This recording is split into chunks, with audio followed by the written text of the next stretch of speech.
안녕하세요. 오늘 여러분과 함께 좀 흥미로운 주제를 파고들어 볼까 합니다. 요즘 시장에서 정말 뜨거운 관심이죠. 바로 지주회사 이야기인데요. 특히 상법 개정 논의와 맞물려서 중견 지주회사에는 어떤 기회가 있을지 한번 깊이 살펴보려고 합니다. 오늘 분석은 하나투자증권 리서치센터에서 나온 최신 보고서 7월 2일자 자료를 바탕으로 할 거고요. 그래서 오늘 저희의 목표는 이겁니다. 대형 지주회사 주가가 막 급등하는데 왜 분석가들은 오히려 특정 특징을 가진 중견 지주회사에 주목하라고 하는 걸까? 그 배경과 핵심 포인트를 명확히 이해하는 거죠. 최근 분위기를 보면 상법 개정안 통과 가능성이 좀 높아지는 분위기잖아요. 특히 이사의 충실 의무 대상을 주주 전체로 확대하는 논의가 핵심 동력인 것 같고요.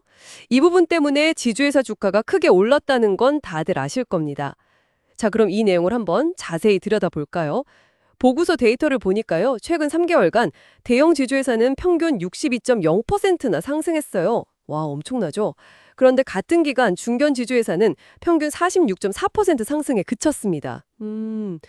대형주들이 이렇게 많이 올랐는데 왜 중견 지주회사를 봐야 할까요? 혹시 타이밍을 놓쳐서 그런 걸까요? 아니면 단기적으로 너무 올라서 부담스럽다, 이런 걸까요? 네, 그 배경에는 역시 상법 개정 기대감이 크게 작용하고 있습니다.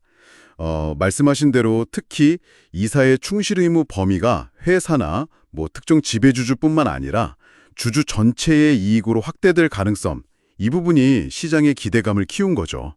여기서 좀 흥미로운 지점은요, 이게 단순히 법조항 하나 바뀌는 걸 넘어서 기업을 운영하는 방식이나 또 시장이 기업 가치를 평가하는 기준 자체를 바꿀 수 있다는 그런 기대감이 있다는 겁니다. 아, 그렇군요. 그러니까 법 개정이 기업의 근본적인 체질 변화까지 이끌 수 있다, 이런 시각이네요. 네, 맞습니다. 그리고 이런 변화의 압력이 역설적이게도 특정 약점을 가진 중견기업들에게는 오히려 기업 가치 상승의 기회가 될 수 있다. 이렇게 분석하는 거죠. 약점이 기회가 된다. 어떤 특징들을 말하는 건가요? 보고서에서 구체적으로 제시하는 게 있나요? 네, 보고서에서 몇 가지 구체적인 특징들을 제시하는데요. 첫 번째는 그 개선할 여지가 뚜렷한 지배구조 약점을 가진 기업입니다. 예를 들면 일감 몰아주기 있잖아요. 특정 관계사에 부당하게 일거리를 주는 거요. 또 회사가 가질 수 있었던 사업 기회를 지배주주나 그 가족들이 가져가는 사업 기회 유용 같은 문제들. 이런 게 대표적이죠. 아, 그런 관행들이요. 네. 법이 개정되면 이런 행위들이 당연히 어려워질 테고 그럼 그 자체만으로도 기업 가치가 재평가될 수 있다는 겁니다. 리레이팅이라고 하죠. 시장이 그 기업을 예전보다 더 높게 평가해주기 시작할 수 있다는 뜻입니다. 확실히 설득력이 있네요. 지배구조가 투명해지면 당연히 기업 가치도 올라가겠죠? 또 다른 특징은 뭐가 있을까요? 두 번째로는요. 자산 규모가 증가해서 앞으로 규제 강화 대상에 포함될 가능성이 있는 기업들입니다.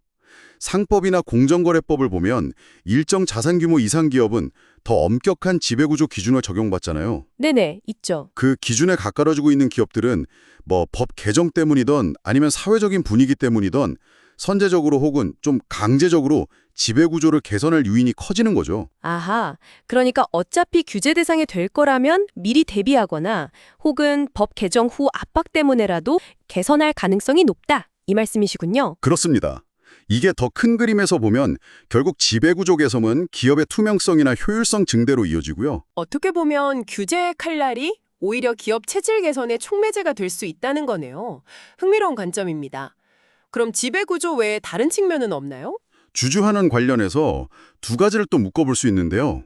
하나는 자기 주식, 그러니까 자사주 보유 비중이 높은 기업. 또 하나는 배당 성향이 낮은 기업입니다. 자사주랑 배당료, 이건 왜죠? 법 개정 이후에 아무래도 주주들의 목소리가 더 커질 가능성이 높잖아요. 그러면 자사주로 소각하라거나 배당을 더 늘리라는 요구가 거세질 수 있거든요. 특히 만약에 자사주 소각이 의무화라도 된다면 주가 상승 여력은 훨씬 더 커지겠죠. 그렇겠네요. 주주들 입장에선 당연히 요구할 수 있는 부분이고요. 그리고 경영 안정성 측면에서는 승계가 이미 완료된 기업이 상대적으로 유리하다고 봅니다. 승계 완료요. 왜 그게 중요하죠? 아무래도 승계 이슈가 진행 중인 기업은 좀 불확실성이 있잖아요. 리더십 공백이라든지 그런 문제요.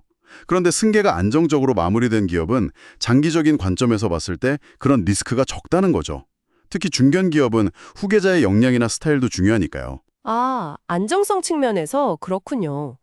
이해됩니다. 물론 뭐랄까, 지배주주가 실제로 거버넌스를 개선하려는 의지가 있느냐, 이것도 아주 중요한 판단 기준이 될 수 있습니다. 중견기업일수록 오너의 의지가 미치는 영향이 크니까요. 네, 맞아요. 오너 의지가 중요하죠. 그 외에 뭐 보도지표로 본다면 PBR, 그러니까 주가 순자산 비율이 낮아서 밸류에이션 부담이 좀 덕다거나 기본적인 실적이나 업황이 괜찮은지 이런 것들도 같이 고려해 볼 수 있겠습니다. 그렇군요. 그러니까 지배구조 개선 여지, 규제 대상 편입 가능성, 자사주나 배당 같은 주주 환원 압력, 승계 안정성, 오너 의지, 그리고 낮은 PBR이나 실적까지 이 특징들을 종합해 보면 결국 변화하는 법적 사회적 환경에 더 잘 적응하고 그 과정에서 기업 가치가 올라갈 가능성이 높은 중견 지주회사들을 찾아내려는 시도라고 정리할 수 있겠네요. 정확합니다. 환경 규제가 강화될 때 오히려 더 잘 적응하는 기업이 주목받는 것과 비슷하다고 볼 수도 있겠죠. 결국 핵심은 이거네요. 상법 개정이라는 큰 파도 앞에서 단순히 덩치 큰 대형 지주사만 보는 게 아니라 이런 개선 가능성이라는 잠재력을 가진 중견 지주회사들 속에서 숨겨진 보석을 찾을 수 있다. 이런 분석인 거죠. 이 분야를 공부하시는 분들 입장에서는 단순히 어떤 종목을 사야 하나, 이걸 넘어서 기업의 가치를 보는 새로운 렌즈를 얻는 계기가 될 수도 있겠어요. 네, 맞습니다. 이번 논의는 사실 단순히 어떤 특정 기업의 투자 매력을 따지는 걸 넘어서요. 한국 기업들의 오랜 숙제였던 주주권익 보호, 그리고 지배구조 투명성 강화라는 굉장히 큰 흐름을 반영하고 있는 겁니다.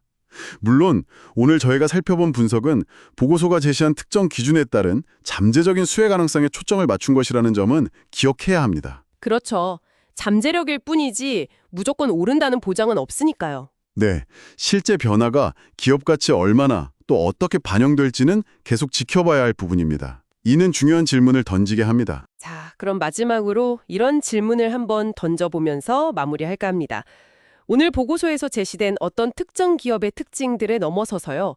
이 기업 지배구조 배선이라는 더 큰 흐름이 앞으로 장기적으로 봤을 때 한국의 기업과 경영진 그리고 우리 같은 소액주주를 포함한 모든 주주 사이의 관계를 근본적으로 어떻게 재정립하게 될까요? 한 번쯤 깊이 고민해 보시면 좋을 것 같습니다.